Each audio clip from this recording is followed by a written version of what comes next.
sagantaan itti aantu pirezidaantii baankii keenyaa kan ta'e kunoo isin bira finne silkii isaatis qabattanii investimentii adda addaa irratti waa hunda irratti isaa wajjin wal qunnamuu kan dandeessan ta'uu asumaan isin hubachiisna. Pirezidaantii baankii Raammis kabajaa fi ulfinaan hamileedhaan gara waltajjiitti naafeera. Allahu akbar.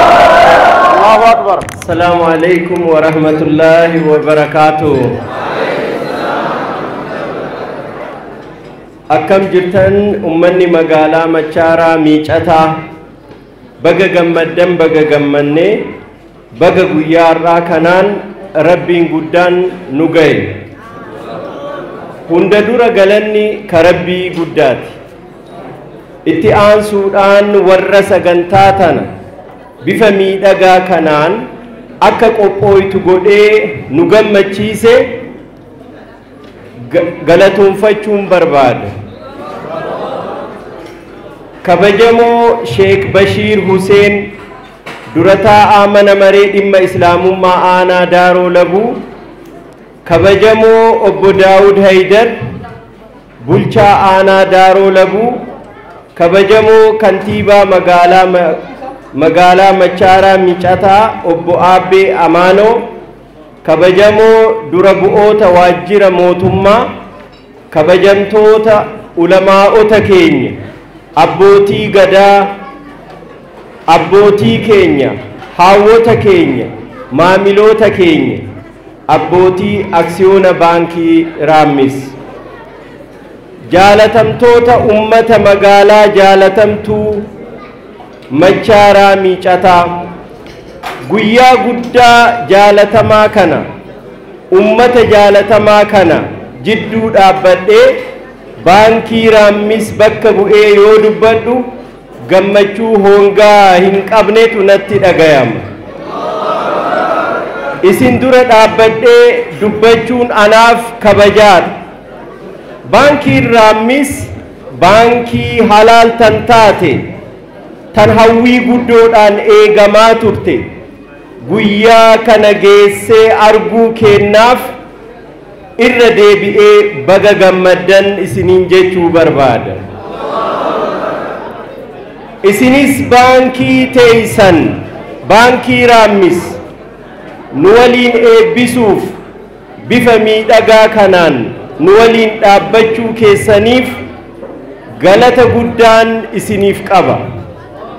Baankiin teeysan dadhabbii hayyootaa baankii tana dhaabe qofa miti. Isinis du'aayii gochuudhaan irra deddeebitanii iyyaafachuudhaan baankiin tun akka gadi baatee mul'attu gootanii jirtan galata argadha. Baankiin Raammis ummataaf ummataan jaaramte. Hawaasa sababa tajaajila baankii dhalarraa bilisaa dhabuudhaan diinagdeen duubatti hafe tajaajiluuf kaayyeeffamte. Baankiin teenya hawaasa keenya hiyyummaa keessaa baasuudhaaf hundeeffamte. Waan halaal tahe qofa irratti tan hirmaattu baankiin Raammis hawaasaaf hojii uumuu irratti xiyyeeffattee daldala halaal keessatti hirmaattee hirmaachiste. Gama investimentii qonnaa, industirii, barnoota, mana jireenyaa fi daldalaa, fayyaa fi kanneen biroo irratti dalayti. Kana galmaan gahuuf hongattootaa fi hojjettoonni baankii Raammis kutannoodhaan akka hojjetan isiniif mirkaneessuun barbaada. Kanaafuu baankiin Raammis baankii teeysan ta isin fakkaattu, ta eenyummaa teeysan beeytu, ta eenyummaa hawaasa isii beektuu fi haqa isaa eegdu waan taateef wajji dalagaa. Ilma abbaatu guddifata waan ta'eef baankiin teeysan baankii Raammis guddifadhaa jechuun barbaada. Baankiin Raammis hawaasatti dhihaachuuf damee Machaaratti banamte ida'ee kabiroorreettis baankii damee hedduu bannee jirra kanas itti fufna. Baankiin Raammis akka baankiitti jabaattee hidda gadi fageeffattee akka deemtuuf tumsi nama hundaa ni barbaachisa. Kanaaf namuu dirqama isaa beekee yoo waa gumaache hawaasa jijjiiruu fi biyya jijjiiruun laaftuudha. Baankii jechuun mallaqa. Baankiin mallaqa malee mana dhaabbatu qofa ta'a. Kanaafuu inni duraa akkaawuntii banatu waan ta'eef baankii keessanitti akkaawuntii banadhaatii mallaqa keessan kaayadhaa. Akkaawuntii banatuu qofti waa gahaa miti. Kanaafuu yeroo yerootti akkaawuntii keessanis gabbifadhaa. Akkuma beekamu hawaasni keenya irra hedduun isaa aadaa qusannaa hin qabu. Baankiin Raammis kaayoo dhaabbatteef bakkaan gahuuf hubannoo waa'ee qusannaa fi kanneen biroollee kennaa jirti. Tajaajila baankii tanattis fayyadamuudhaan kan biraallee akka fayyadamu gochuudha. Ilma abbaatu guddisa waan taheef Raammis ilma keeysanii guddifadhaa. Hiree halaal tan argamte tanatti fayyadamuudhaan diinagdeen guddachuuf amma balballi banaadha. Waan kana taheef bulchiinsi magaalaa Machaaraa Miicataa fi ummanni magaalaa Machaaraa Miicataa baankii tana waliin haa guddifnu isiniin jedha. Galatoomaa ulfaadhaa. Kanatti aansuudhaan kantiibaa magaalaa Machaaraa Miicataa obbo Aabbee Amaanoo garana dhufanii ergaa akka nuu dabarsan kabajaadhaan gaafadha. Assalaamu alaykum warahmatullahi wabarakatuh. Duraan dursee kabajamoo pirezidaantii keenya pirezidaantii baankii Raammis akkasumas olamaa'ota keenya sheeka keenya Sheek Bashiir manguddoota keenya dargaggoota haawwan waamicha sagantaa eebba baankii Raammis sagantaa magaalaa teenyaa magaalaa Machaaraa Miicatatti guyyaa irraa ifatti banamee eebbifamuuf tumsa gootaniif maqaa ummata Machaaraa Miicataatiin ulfaadhaa galatoomaan jedha. Itti aansuudhaan magaalaan takka guddachuu kan dandeessu baay'ina mana ijaarameetiin osoo hin ta'in baay'ina ummataatiin osoo hin ta'in magaalaan guddachuu dandeessu siistama diinagdee ammayyaawaa ta'e dabalamuu baankii qusannaa ummataa sochii diinagdeetiin jechuudha. Kanaan guddatti waan ta'eef baankiin Raammis gara magaalaa teenyaa dhufuun nullee ummata bakka buunee gammannee jirra. Ammallee baga gammaddan jechuun barbaada.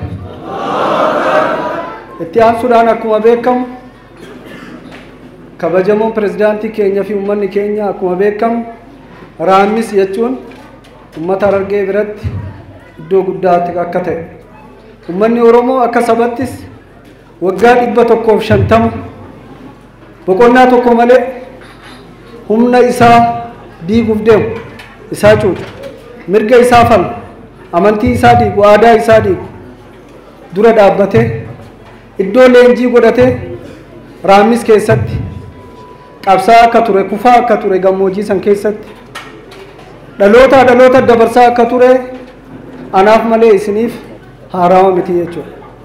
Kanaaf Raammis kan jennu maqaa guddaa akka qabu ummata Oromoo biratti maqaa kabajaa akka ta'e kun kufee kun darbee guyyaa irraa mirgi amantii kabajamee akka sabattis kabajamne akka amantii musliimatti illee kabajamne baankiin nu hayyamame ribaa tokko malee ummanni musliimaa rabbii kiyyaa walitti bu'aa osoo hin jeeyin karaa fi haqaa fi haqaan qabeenya horate ilmoo isaatiif akka dabarsuuf baankiin kun banamuun qabsaa'ota kalee Raammis keessatti kufan waan ta'eef ammas irra deebi'ee akka sabattis sabni Oromoo akka amantii musliimattis baga rabbiin isin gammachiisee baga kana argine jechuun barbaada. Sababni isaa namoota argine jira, namoota osoo qabsaan amma nu argine jira, abbaan keenya akaakayyuun keenya kan hin argine mirgi amantii kan itti dhabame olomaan amantii duuti kan itti murtaa'e har'a immoo mootummaa kana keessa teenye nu hayyamamee musliimni kabaja argate dirree salaata akka Afrikaatti akka addunyaatti beekamu Afrikaa yuuniyeenii duratti nu kenname amantiin teenyallee kabaja argatte waan ta'eef kanaaf hordoftoonni amantii musliimaa akkaataa rabbii keessanii walitti hin buuneen baankiin teessan waan isinii banamteef baankii teessanitti fayyadamtanii baankiin raammis immoo baankota kaan daran akka bulchaa magaalaatti ka isinii dhaamuu danda'u pirezidaantii keenya baankii raammisitti illee ka'imu baankiin biraa machaara micatatti qusatee humna waraanatiin mallaqa konkolaataa guutee yeroo fe'ee deemu argina jechuudha. Ijji keenyallee ka argitu uummanni illee ka argu. Baankiin raammis mallaqni isaa riivolve ta'ee investimentii gamoo ijaaramee karatti hafe ka xumuru liqeessee gamoo ijaaree gamoo bareedaa ummata musliimaa kanaa ijaaree liqeessee fi ummanni kun qabeenya isaa horatee ilmoo isaa dhaalchisee qabeenya bareedaa magaalaa teenyallee magaalaa hawwattu akka godhu abbootii qabeenyaa keenya humna waa ijaaratu hin dandeenye liqeessee baankii koomershaalee nigdi baankii daran ka kooperaatiivii daran baankiin kaawwan daran akkuma har'a isinillee baatanii dubartoonni keenya cinaa dhaabbattanii gammachuu keessan argisiiftan isaanillee isin ijaaranii isin liqeessanii karaa ribaa hin qabneen karaa rabbii keessanii walitti hin buufneen qabeenya sirrii akka horattan akka of ijaartan ummanni musliimaa diinagdeen akka utubamu har'a oolomaanni ka akka Yaasin Nuurfaa yoo laaltan wajjiin deeman garuu abbaa qabeenyaa gugurdaa abbaa qabeenyaa gugurdaa ani kalee yeroo galamsotti argu sheeyni keenya waan isaan jaaladhuuf Shee Amiin Ibroo ni dhufan jeetiin eegee ture kanaaf hafuuf hedduu qirjee garuu rabbii umrii haa dheeressu hedduun eegaa ture achitti waan ergeef nurraa maa ni dhufan kajee'uun abdadha garuu dhufuu dhabanillee rakkoon qabu hiriyoonni isaanii dhufanii jiranii kanaaf akka sabatti illee sabni biraa amantii musliimaa ka ta'e diinagdeen of ijaaree jira amantiin keenya cimuu ka danda'u diinagdeen of ijaara kanaaf ummata musliimaa jabaadhaa diinagdeen of ijaarru mirga nuu kenname kanatti haa fayyadamnu liqii karaa sirriitiin haa fudhannu magaalaa teenya magaalaa hawwattu bareeddu jireenya mijooftuu taate baankii raammis qabannee ni dhugoomsina yaa ulfaadhaa galatooma assalaamu alaikum warahmatullahi wabarakatuh